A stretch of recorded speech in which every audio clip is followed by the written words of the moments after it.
a group of American male devotees under the leadership of Roger Delano Hinkins, the founder of the Church of the Movement of Spiritual Inner Awareness, was invited in for interview. The 5-minute private ceremony involved anointing the genitalia with bachelor oil.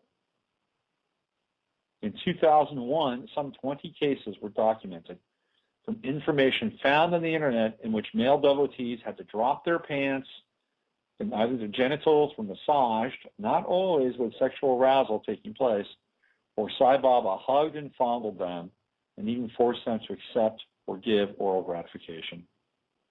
Similar encounters have also been experienced with minors. Undeniable testimonies came from a boy aged 15 and from Sam Young, age 16 at the time.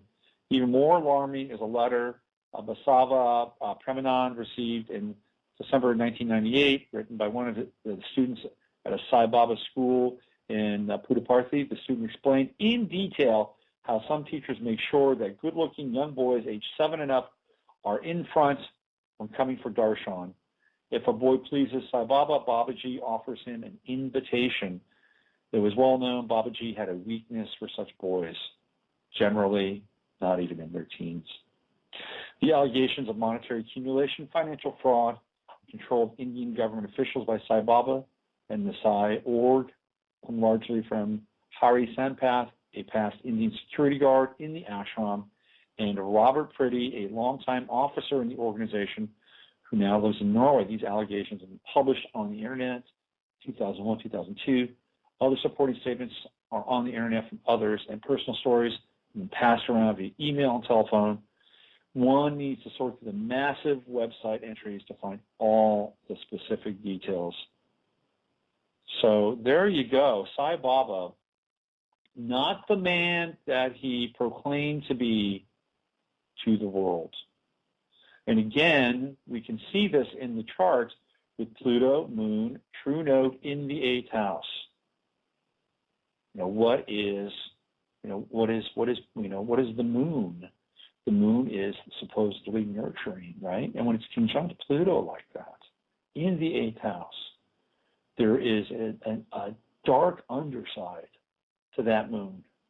There's a desire, an obsession. There is a craving that's hidden from the world, but one that's not necessarily in the best interest of this person. Now, could Sai Baba have transcended that? Was he doomed to live a fatalistically directed life with those planets? I would say that the answer is no, because I don't believe that astrology is a fatalistic interpretation of energy or one's potential life path.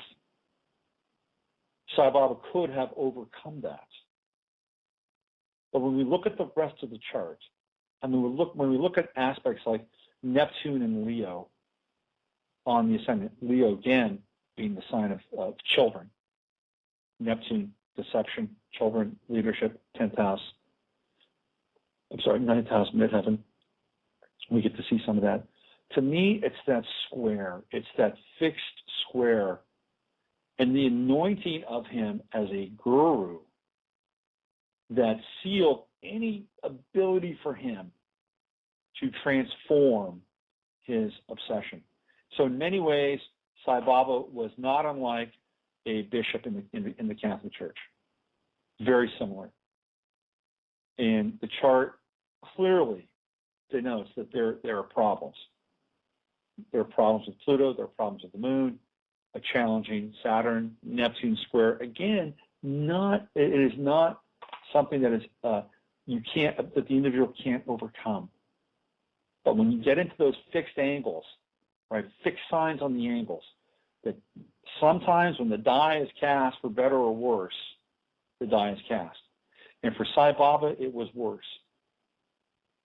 Also, when we see when we see the sun, and when we see Mercury, and we see Venus in Sagittarius in the first house, so close to the ascendant, all that truth is projected outward. It's all projected outward. It's all out into the world, and there is no mechanism for self-reflection. If the Sun and Mercury and Venus might have been in the 6th house, right? Maybe still in Sagittarius. He could have been much more reflective because that would have put it in the house of Virgo, which is a very circumspect house.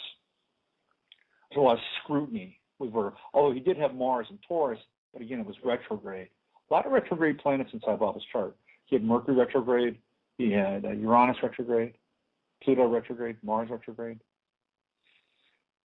And I guess when you look at the accumulation of retrograde planets, if we do the math at the end of his life, his past caught up with him in many ways, many, many ways.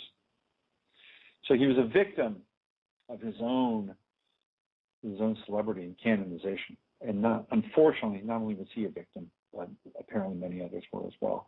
The Guru trip is a weird trip, not far from where I live, and it is the headquarters of the Muktananda group in Berkeley/Oakland. This is where Swami Muktananda landed. And Muktananda, another guy, who did the Guru thing in a really disingenuous way. And Muktananda was in the age of the Guru, which I really think is the 70s and the 80s. That's the rise in the age of the Guru in America. Muktananda was top 5 in terms of popularity, in terms of output. Muktananda was at the forefront of the yoga movement. And in fact, the City Yoga Center in Berkeley was one of the first big yoga centers in the United States. And it's thanks to Muktananda. So Muktananda is a yoga pioneer. But again, Muktananda, strange shit. He was one of these guys like, no, you can't have sex. People had to have, vows of celibacy in Muktananda's world. And in many ways, like Sai Baba, if you wanted to marry, you could, but you could only have sex theoretically to have a kid. And that was the message. And what did Muktananda do? Muktananda, he had a tunnel between his quarters and sort of the main ashram, and people would go down, and go underneath this tunnel, go in this tunnel, and pop up in Muktananda's, quarters, and he'd fuck them. That's how he got around with people going in and out. He'd set up a little. You just go. The Guru trip was just fraught with so many pitfalls, and it's all around power. It's all around sex.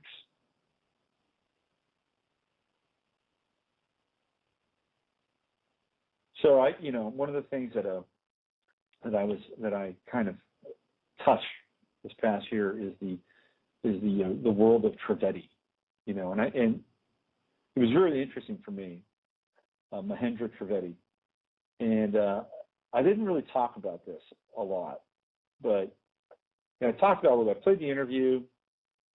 A friend of mine said, "Hey, do you want to do this? You want to interview this guy?" I'm like, "Sure, okay, I'll do it.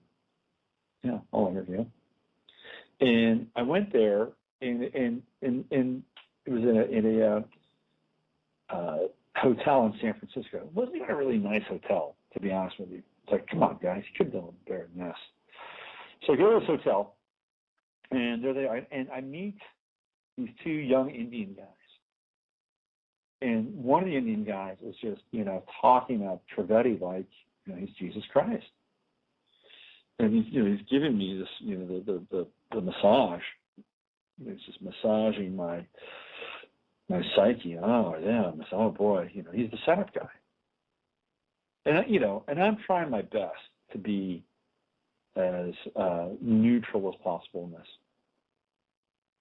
And they were, and the weird thing was that most interviews for Trivedi had a set of questions, pre-approved questions, right? Well, and I didn't get the memo. I came with my own questions. So I go there, and I go to Trivedi, and it's like, well, okay, now he shows up finally, and he had never done an interview without this woman, American woman from L.A., either on the phone or in the room with him. And I saw some of those interviews, and if the questions, first of all, certain questions weren't allowed. Like, I really want, because his whole thing is changing the state of things, right? He could change the state of water. He made water more potent, or he made solids, more potent.